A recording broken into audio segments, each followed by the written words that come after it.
Welcome everyone to the Power Half Hour.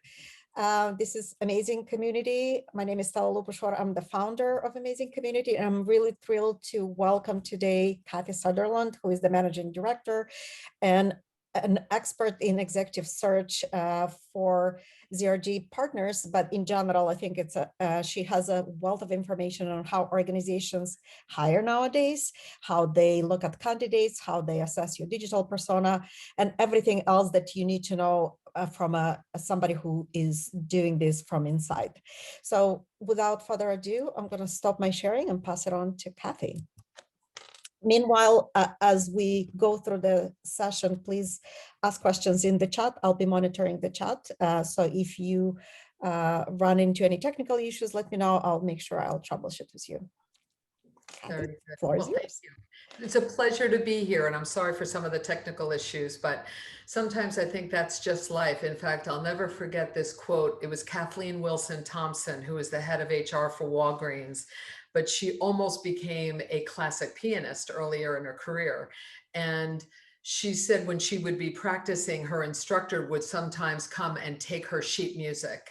And so her philosophy in life is someone is always going to steal your sheet music, and you have to just, be agile and shift. So here we are talking. I'm delighted to be here. And just briefly, I'm with ZRG Partners. We are a global executive search firm and now a culture firm. We just bought a culture company this week. We've just been growing at exponential rates over the last few years. And I'm really pleased and proud to be part of ZRG. We have about 125 search consultants around the world, and I'm here in New Jersey. I specialize mostly in the consumer industry, but I also hire a number of HR leaders. So I kind of, I have a major and a minor, as they say. But, just delighted to be here with you. And what I'm going to do, I want this to be fun. And since it's just a small group, please, use the chat button. I'm not going to talk nonstop for 20 minutes. I'd rather pause and have it be more interactive. So I can share my screen, right? Here. Okay. Very good. Let's do this. And okay. So, let's begin. I mean, I know it talked at the beginning, the introduction about technology and different things, but sometimes I believe in just getting back to basics to get recruited for the job you want. Yes, there's technology. Yes, a lot of companies are using more tools, but honestly, I feel as though some of those things are actually getting in the way of the person looking for a job. I'm sure one or more of you can tell me that like you applied for a job and you never heard anything back from anybody. And I almost feel like that happens more now with technology rather than before. So let's just begin. I'm no matter where you are on your journey, whether you're in a job you really love and maybe you want more responsibility or you want to pivot, my first piece of advice is beginning with set yourself up for success. I believe you should go out and get a gorgeous Christine, Julia, Helena, Naomi, fabulous next new job notebook. And this becomes your place where you write everything down, every conversation, a lead. Maybe you see something inspirational and you cut it out. This is your go-to. Because what I find in general, especially as women, we're distracted and we don't think of writing it down and then going back to it. You might talk to somebody 2 weeks ago or 3 weeks ago and you might forget. If it's in here, you'll go back to it and revisit it. And I think it's a great way to begin. Now, let's start. Everyone can see my screen, right? Okay. This is, when I often say this when you're starting a job search, or even in the middle of one, you're going to laugh at me. I'm terrible. I'm not great at PowerPoint. I wanted to make this a pie, but this is the best thing I can do. So, you have to be kind of working all angles at the same time. So of course, these things are sort of self-evident, right? Your network, your own personal and professional network. You have all the career sites and LinkedIn, Indeed, other job portals. There's networking associations, of course, within your area of expertise. So for example, if you're in marketing in the CPG industry, you might belong to the Food Marketing Institute, right? So things where you're out networking occasionally. Of course, executive recruiters, people like me, and then a little bit of everything else. And by the way, do not underestimate the power of everything else. Um, I love this story. Years ago, I was with my friend at a dog park walking the dog. And of course, I want to be in front of decision makers who can hire search firms, right? And she said, "Oh, I happen to know somebody who's in a good job at SC Johnson." I'm like, "Oh, I would love to be introduced to that person." And I ended up being introduced to her and the head of HR. And it took 3 more years of follow up. But I've ended up doing probably 3 dozen searches for SCJ over the years. So um, you never know who you're going to meet. So I always think we need to be on our toes. Let me pause there. Any questions or comments? I agree. I think that the world is a very, very tiny place. The people that I meet that it turns out are connected to other people, it's less than 6 degrees of separation. It's usually 1 or 2, and it doesn't have to be in my professional life, in my personal life. People are so interconnected. Yes, yes, I agree. And it's funny you say that because people they're very often they're in um, trying to think of their names, but often it is said that our professional and our personal goals really do cross, right? They're not necessarily separate lanes on a highway. So you don't really ever know. So um, certainly there may be ads to this, but I do believe that sometimes we can get caught in doing one or two things. And by the way, this may be no mystery to all of you, but keep in mind that executive recruiters in general, we work for the client that is retaining us to do a search. Of course, we want to talk to great talent. And I always want to be doing that because you just never know. And I like learning. But if you are introduced to an executive recruiter and you have a chance to tell them a little bit more about you and your background, think about them and their agenda. Are there any searches you're working on that I can be of help with referrals? What else can I do to be of help to you? Because believe me, we remember the people who give us good referrals. And so, I just think if you see that you see from what their motivation is, it's good to know. Okay. Let me pause there. All right. This is a little fun. I have this joke where I have this, you have to have a Ryan Gosling resume. So it's very good looking.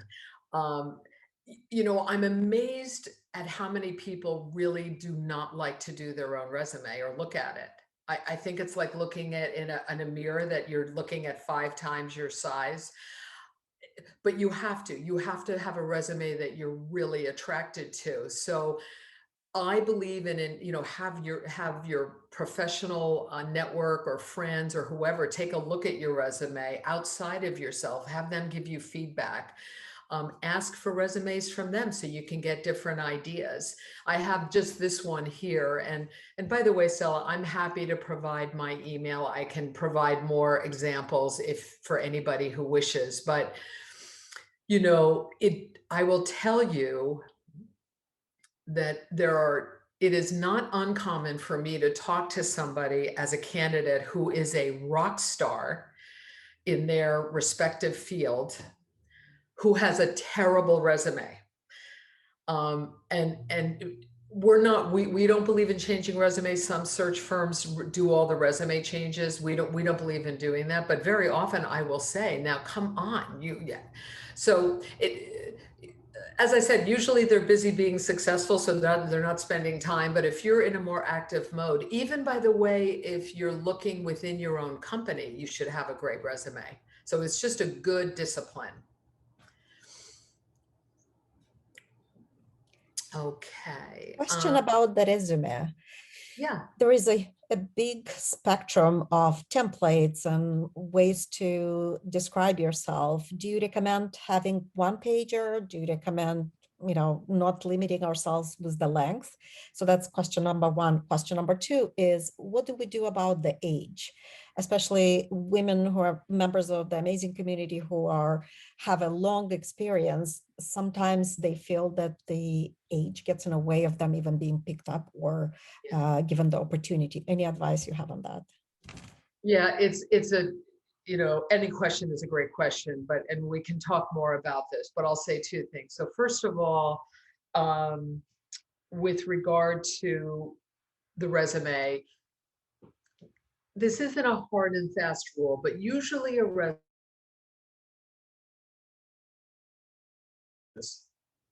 whether except if you're just 5 years out of school or you're just starting your career for the first time, right? For whatever reason, maybe you've been out of the workforce for 10 years and you're just back in, then maybe you have a 1 page. But in general, I think a 2 pages is good. And you do want to have sort of a summary, and there's a relationship between how much space on your resume and how many years. So for example, if you were with Kraft Foods for 6 years, then that should maybe be the last third. You don't have equal parts of your resume if you've been only at one company for 18 months versus 6 years with someone else. There should be a relationship between that amount of time. And as you can imagine, most of the companies are interested in more recently, right? So we're not as interested in what you did 20 years ago. It's nice to have it. You might have various positions, but you can focus really primarily, I would say, on the last 15 years, okay? Let me approach the second question, and here, this will relate a little bit to the next slide, but ageism happens, and what I think is we have to accept that fact, but it doesn't happen with all companies all the time. For example, years ago, I did a search for, it was for a VP of sales for a company, and it was in the promotional marketing business. And there were 3 finalists, and the eldest got hired. He was 57 years old because he had the most energy. He brought the most ideas to the table. He showed what he would do. So he was the one you wanted to hire, no matter what his age was. So, and alternatively, you could be the youngest, and if you don't have that, I always say that winning combination of confidence and humility. It's such a powerful combination of what you know, but you know what you don't know. Where you've been successful, but what experience you don't have. Whatever that might be, those are those are attractive qualities, and that attracts trust. The fact is, though, if you're looking at a Fortune 100 company that's looking to hire a VP that can continue to grow, and they might even have in the position description 15 years of experience, and you bring 30, it doesn't mean you won't be hired, but in general, that is the case. If you're somebody, but that is not the case with much smaller companies. Much smaller companies would rather the gray hair, the wisdom, the experience, and are less caught up in, did they go to a Ivy League school, and how many years will they be with us? So in general, these are just general rules. There's going to be more flexibility there. That's good to know. Does anybody have any follow-up questions to that? Yeah, so knowing that ageism exists, do you keep out years, like when you graduated and things like that? Are you deliberate in some decisions that you make to sort of camouflage your age or not? You can. I mean, the interesting thing, everyone may feel differently about this. I mean, yeah, I would say yes. Like on your LinkedIn profile, you don't have to have the year of graduation. But I never believe in hiding anything. So let me give you an example. I interviewed a guy yesterday for a role, and he I figured out that he had probably left out maybe 10 years of experience on his resume. And I understand that, right? So he's like, I didn't go all the way back. But I think sometimes the way to do that is, I didn't include all of my experience from when I graduated college or whatever, but here's why I wanted to focus on this. So you're not apologizing for it, but you're sharing information so that helps them understand. Because what doesn't work is that sometimes with recruiters or even the end buyer, the employer, if they feel as though you're trying to mislead them, it's always a little bit of how do I do this in a way that's professional, but also, understanding what's on their mind. Did that answer your question, Christine? Yeah, I mean, I feel like it's complicated, right? It is. You It know, is. Can I comment? Yeah. Yeah. So what I was told was on LinkedIn, unfortunately on LinkedIn, you can't take off the years. And so like my first professional job was at Deloitte and Touche. I wouldn't ever want to take that off, but I had to put the years, although I didn't have to put the year that I graduated college. On my resume, you don't have to put the years of like after 10 years, just putting a couple of bullets. You don't have to put the years of when you did those jobs. So Right. it's interesting, like, okay, if they go to my LinkedIn, they could see what years I did those jobs, but on my resume, they don't. And also I was told, because I had on my top section on my resume and my LinkedIn, over 20 years of experience, and they're like, take that off. So at least that's what I've been told. This is what's hard because you're going to get different opinions from different people. I don't necessarily feel that. I don't think you have to put 40 years, but there's nothing wrong with 20 years. I mean, and that shows, again, there are some companies, they want that. They're like, they're going to get up and get dressed and show up at work on time. Okay. They're not looking for the James Bond parking space in the front. You know how sometimes younger talent, it's like the practicalness sometimes of more mature talent is appealing. So, but again, I think you have to think about your audience, and it may not be at IBM. It may be at a nice 250 or $500 million privately held company that needs you. So I think in terms of where you're applying, that's something good to keep in mind in terms of your own strategy of what companies may be of interest to you. Okay. I'm going to just do this again, and let's do this. So, okay. Talk about dating myself. What was his name? Who had just the facts man? I forget. Dragnet, right? You're all probably younger than me, but so I do think that you do have to accept the facts. So the internet is a big black hole. Like, I imagine that even for jobs that you're applying for, you don't even hear back, which it would not have happened, many years ago. I hope I don't end up regretting this statement since we're being recorded, but there are people in HR that are reviewing that initial resume. Let's say there's an ad or it's on the career portal. And unfortunately, some of these people do not have the capacity to really think, oh, here's a person that worked at Deloitte and here, and while we're not looking for that grad experience, here's where she could really add value, right? That's the link that we have to help them get there. But you can't do that because it goes to this black hole. So if you're replying to an ad or you've heard of a position, you may be dealing with an executive recruiter, but if you have a way in the door to that company through another professional, contact, you want to work both angles. So you may reply to something, but then if you know somebody to say, hey, I've replied to this, can you put in a good word for me? That's never a bad idea. And again, I mean, what happens is, and it's why recruiters, we don't do ads, because if we did an ad and we get 300 applicants, and I would say that probably 95% of them will not even come close to what the ideal profile is, because people just want to apply somewhere. So unfortunately, even if you are qualified, it's getting lost. So you have to do what you can to try to draw some attention to yourself. Okay, now,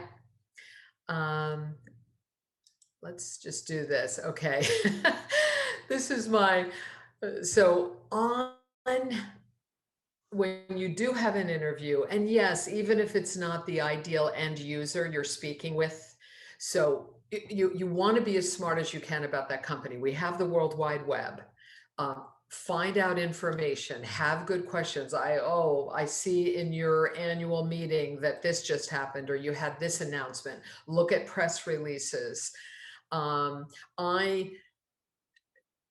am shocked sometimes when we actually are doing a recruiting call. So I'll reach out and do a recruiting call. This actually, as my sister says, I love this. This has the benefit of being true. This is a VP of marketing role for a company. And we were calling, pretty seasoned executives. And not long into the conversation, they're like, well, would I need to be in the office? How often would I? And by definition, I have shut down on that candidate. It doesn't mean that that's not a good question. You may want to find out what's the back to work culture, what are they thinking, but at the right time. So I do think spending time in advance, really spending time, no matter who you're talking to ask these questions. And here's my I won't say it's $1 million question, but I often ask this, is ask the person you're talking to, why did you say yes to joining this company? What was it about this company that you said yes to?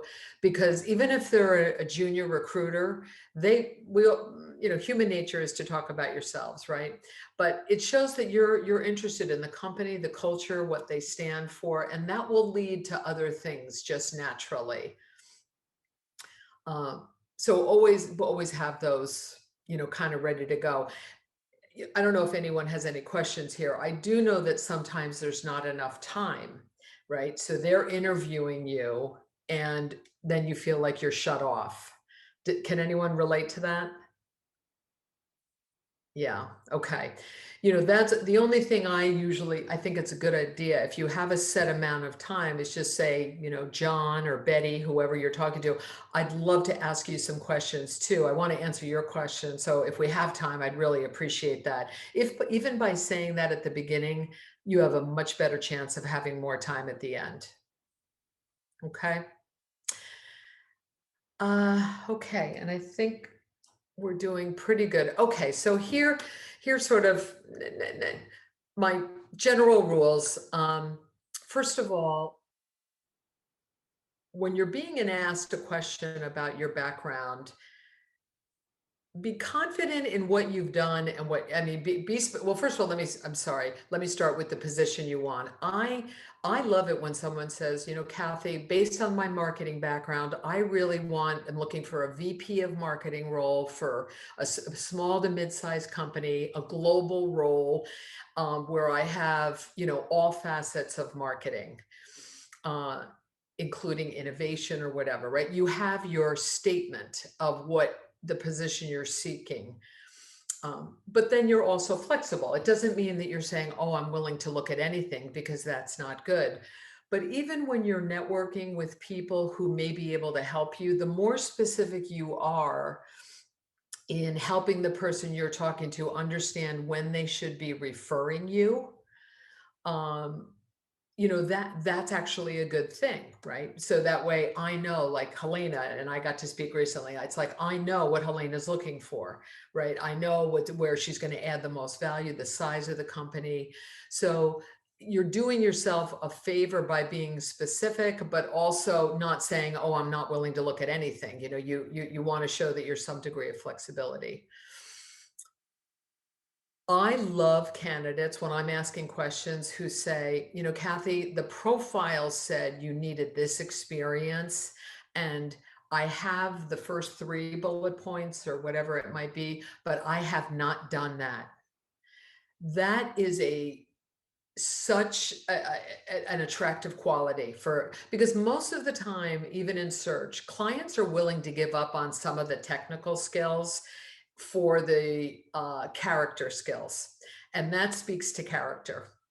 I haven't done this piece, but certainly and sometimes, by the way, I'll get referrals like that. Those candidates will say, I do know some people that have done that, and I can refer you.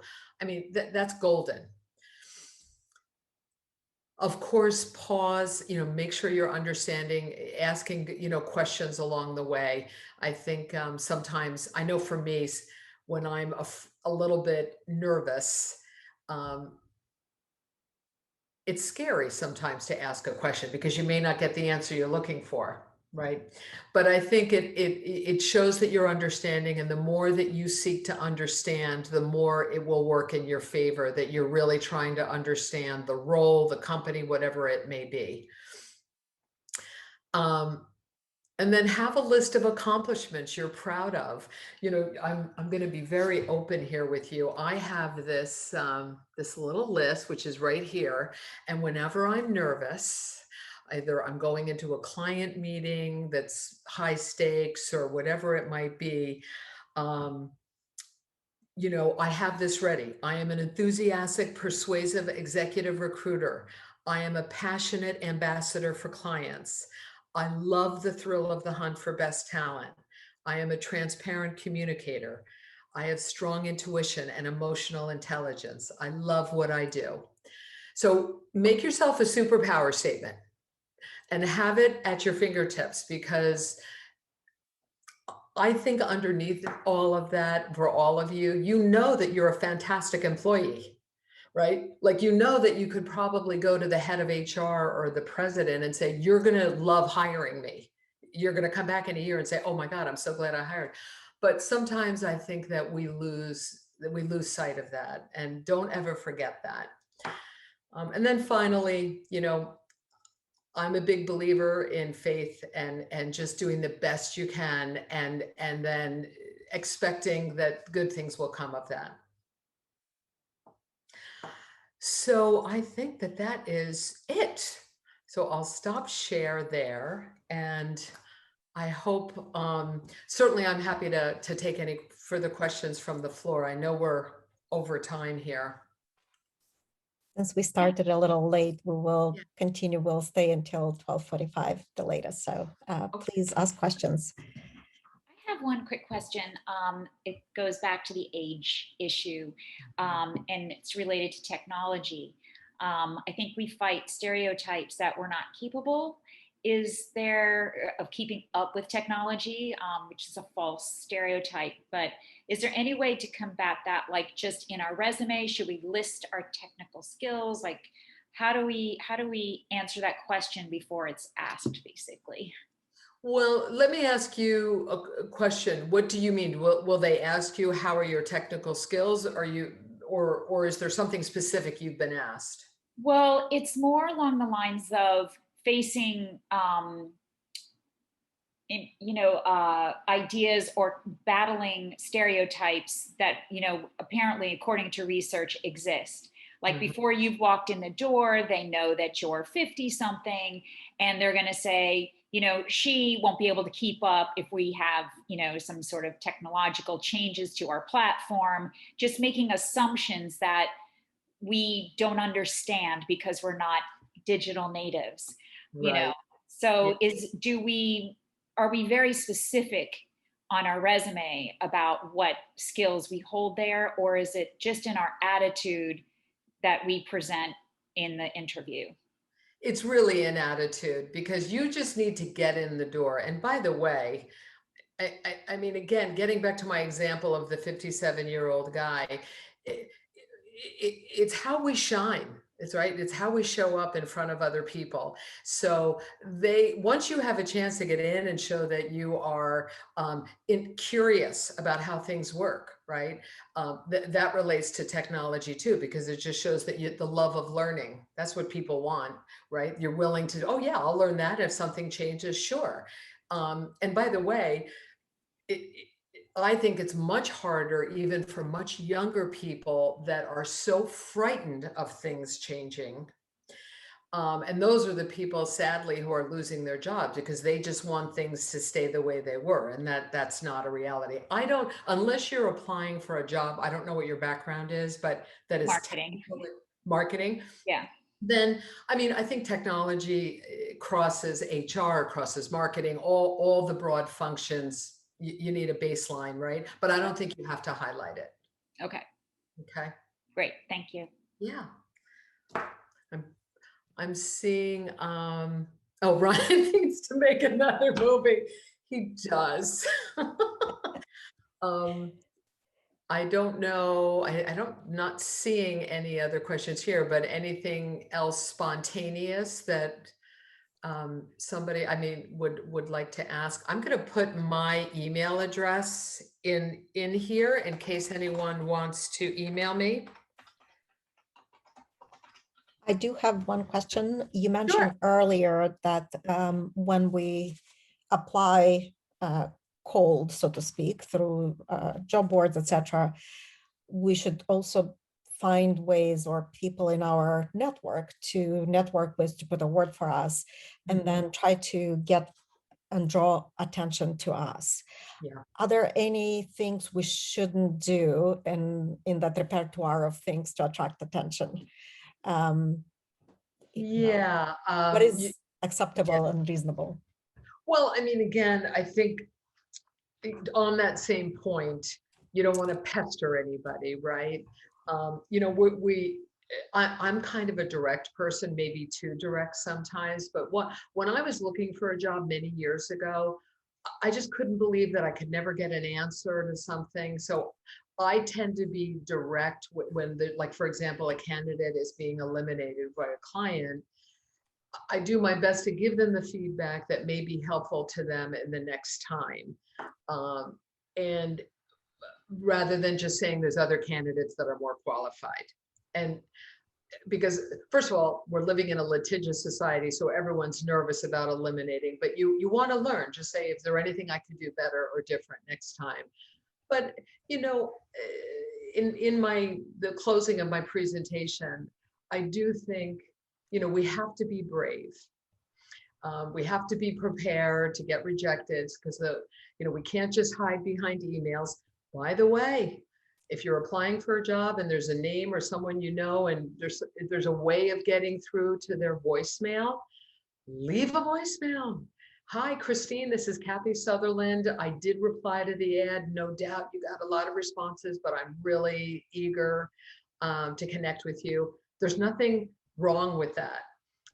It is, nobody at any company is never not interested in hearing from somebody saying, I'm really excited about your company.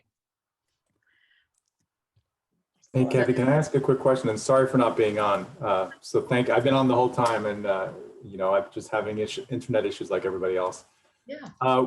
Let's think positive now. Now we went from the top of the funnel. We got folks engaged. They like us, and say we're in the top 3, 4, maybe even 5 candidates. Are there any things that you would recommend that can help us really stand out from the rest of the crowd? You know, in that final throw that you were like, you know what, I saw that technique and I really loved it. I'm just curious what your perspective is on that, Cathy. Well, first of all, this is a little bit of a dance. So first of all, if an executive search firm is not involved, if you are going, because sometimes that changes it because we're the sort of the middleman, right? Yeah. Middle woman. Yes. But if you're the top 3 or 4 and it's direct to the client, what I'm going to say is you have to do what's good in your heart and soul. Like you can't be someone you're not. Yeah. So let me just use an example. I think, I mean, there's nothing wrong with writing a note saying, I know I'm one of the finalists. Here, you know, here again are the top 3 things that I wanted to point out to you. I'm really eager. I mean, that's a closing. You're showing your initiative and wanting the job. You know, sometimes people play a little bit hard to get, or they're a little afraid of doing that. I don't think that's out of line at all, if it's true to your nature. Right. So I do think, and I just want to say, when I think about people that stand out, they're engaged, they're curious, they got it going on, as I like to say. I mean, in other words, they do what they can to take care of themselves. They're well dressed. And I don't mean well dressed in terms of expensive suit. They look like they care about themselves. They're in life. That is attractive. And so to the extent that you show up and do that, by the way, even on Zoom, for example, I'll just say this, in the world of Zoom, I'm standing. I have one of these standing desks, so see, here I go, I'm going down. But do what you can. Like for me, my energy gets out that way, to show your best self. And getting back to what I said earlier, if there's a way in the door, if you know somebody that knows the past president or something, and you can say, listen, I'm really excited about this opportunity, assuming they know you and your work and can, you know, we need sponsors and mentors wherever we can. You know, someone that can put in a good word for you, say, I know this guy, and it's going to work out. So I think that certainly can help. Great. Thank you, Cathy. You're welcome.